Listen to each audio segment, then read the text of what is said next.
The waves are definitely getting bigger. Casey Young and his wife are on the west coast of Jamaica, filming videos to update their family and friends back home thousands of miles away in Oklahoma. They're probably going to kill the power at some point in time today before the storm gets here.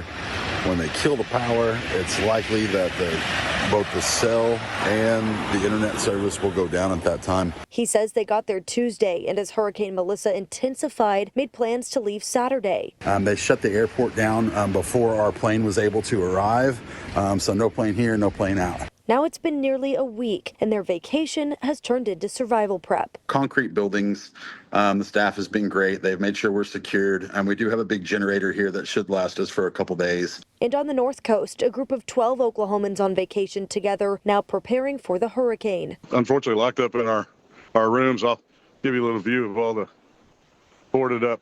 Mike Morris says the hotel staff has been boarding up windows, stocking rooms with supplies, and now anybody that's not staying in this particular, I guess, building of the resort, like there's a bunch of outer buildings that people are staying in. All those folks, unfortunately for them, they got to come in here tonight and sleep in the lobby with everybody else. Hunkering down together. Both groups of Oklahomans tell KOCO they're thinking of the locals and others preparing outside of hotels. You worry about those people the most. And when the storm is over, they'll be ready to help before they head home. It's a horrible situation for the folks that are outside of the hotel here. I'm a really resourceful guy. I grew up on an Oklahoma farm, so I'll get out and help in the community if we can't get out of here. Elise Jones, KOCO 5 News.